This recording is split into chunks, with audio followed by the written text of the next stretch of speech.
Look at this. The building is swaying back and forth. We are going to a lower level right now. Hurricane Michael's 100-mile-per-hour plus winds causing a 23-story condo to sway. Holy cow, look outside. On the 20th floor, photojournalist Cameron Duckworth and I ditched our room and headed for solid ground.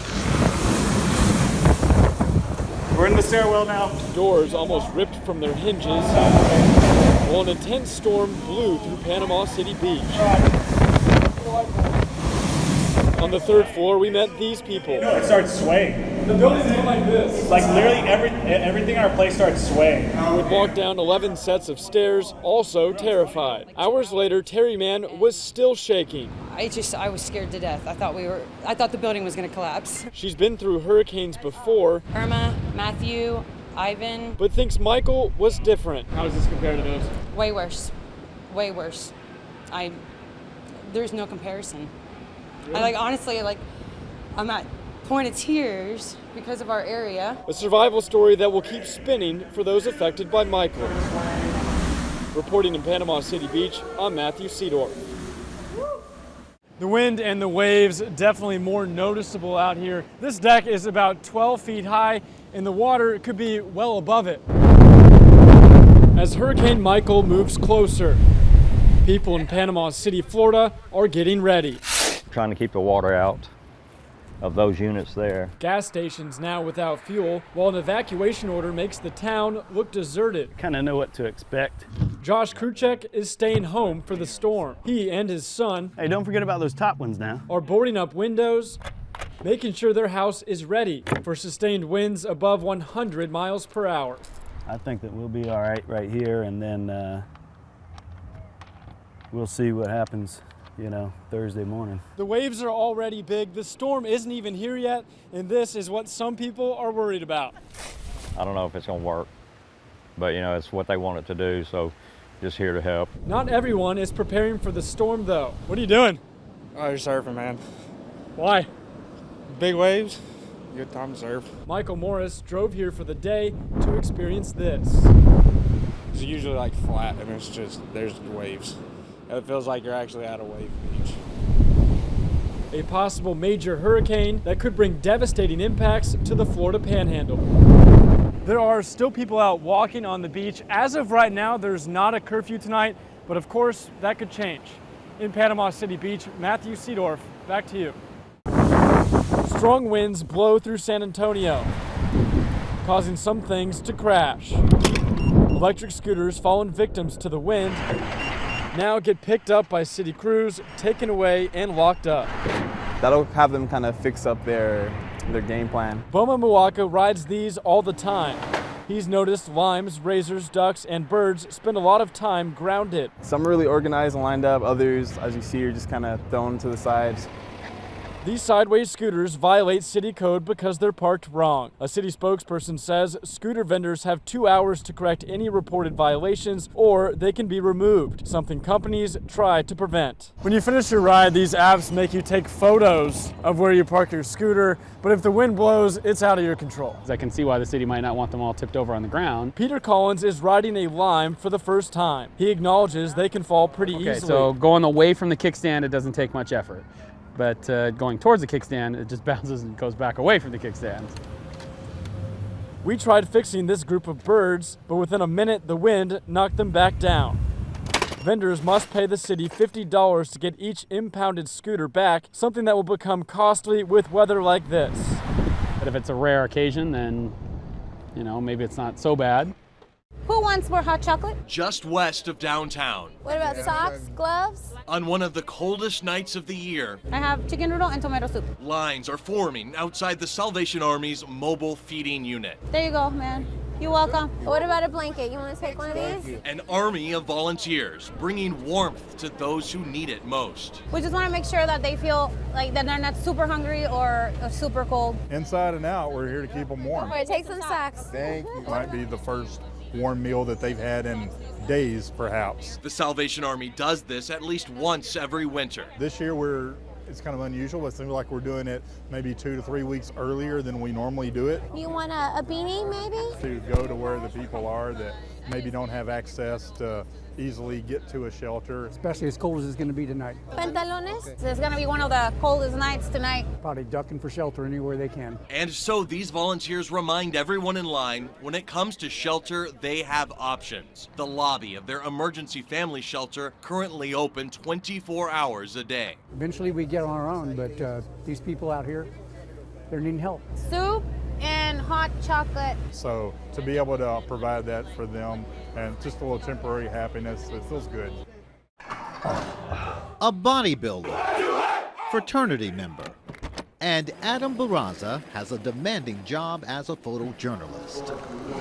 All while managing cerebral palsy on his right side. My right calf, my right bicep, they're not as strong as my left side. Adam has overcome those challenges in the chopper and in the gym.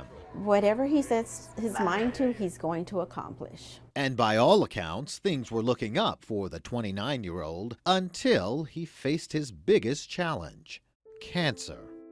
I still remember that day like it was yesterday. Discomfort, extreme abdominal pain, and eventually bleeding. I went to the restroom and I started bleeding even more.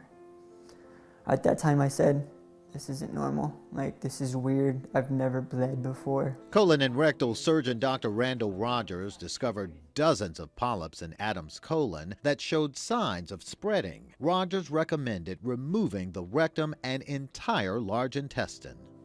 I didn't understand it. At first I didn't understand. I was like, remove the large intestine. Like, is that possible? Can someone live like without one? My father had Crohn's disease, and he went through the same thing. It didn't feel real at first. And I didn't want my son to experience everything my father experienced. Okay, right. Adam made it through the 8-hour surgery, but life as he knew it would be different. It was a new process of going to the restroom. A colostomy bag. It's just something that I've learned to deal with. But Adam never complained, at home or at work. He was off for a few weeks, but he came back with the same passion, the same excitement to work. All the while, fear was at war with faith. Any complication would delay the second planned surgery. I think Adam's one of the strongest person I know. And I respect him for that. 3 months later, good news. Adam had healed enough for Dr. Rogers to perform the second surgery. Even in the OR, Adam displayed a sign of optimism. The surgical team at Metropolitan Methodist worked methodically to close the opening in Adam's abdomen and reconnect his intestines to eliminate use of the colostomy. Fortunately, in his case, it was picked up pretty early, so hopefully he has a good prognosis. Adam's story is an example of the increase doctors are seeing in colorectal cancer among younger adults, the reasons largely unknown. Dr. Rogers says your chances of dying from colorectal cancer are 4 times greater if you were born in the 90s than if you were born in the 50s. The main thing is pay attention to what's going on. If you have a symptom, by golly, be sure and see somebody and get checked out. Adam is sharing his story to get the word out. I felt it was very important to let people know, especially kids my age and younger. Early this year, he was anxious about his post-op visit. Sit up off the bed. But it was a checkup that revealed Adam's doing very well. More good news. He's way ahead of the curve and doing really better than most people that have this done, really. I guess because of his age. He's fully healed as far as the tissues go. 6 months later, Adam is back at it, in the gym and back at work. I mean, he is just so strong and so brave. He's a fighter. What's going on, Nathan? Tanya Almaraz knows the importance of building healthy relationships with students. Listen to all that information you just gave me.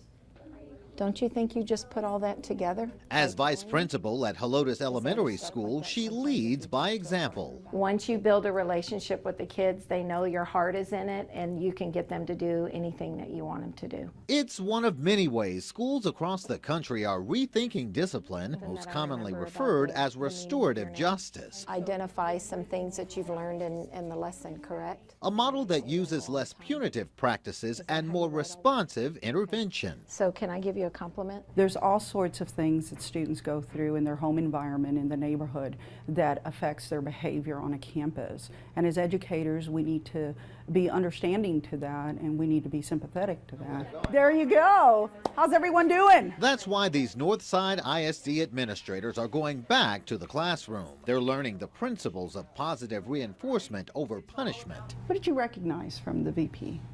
His perspective on discipline. To take the lessons back to their respective staffers. It kind of connects to some of the training that we had prior to school starting about character development, teaching our kids What's he gonna learn if he doesn't return? He'll learn all the qualities of being someone with good character. Disciplinary data shows restorative practices at Northside ISD have resulted in a drop in the number of suspensions and expulsions by 10 to 25% for participating schools. To measure the full benefits of the program, more staffers must actively participate. We're about making sure that they're on the right track. We're about recognizing when they do veer off course, that we try to get them back on course. Proponents of restorative practices hope they'll help shrink the discipline gap between students of color and their white counterparts. Right now, black students make up 6.4% of the student population at Northside ISD, but 10.9% of in-school suspensions, 12.6% of out-of-school suspensions, and 13.7% of expulsions. So this is Casey's, we're helping her. Vice Principal Almaraz is shaping behavior at an early age and hopes that students spend less time in trouble when they're older. But you're working together as a team. More time in the classroom means more learning. Worst case scenario, not doing restorative practice, is that we're going to get the same behaviors over and over again. Darian Trotter, News 4, San Antonio.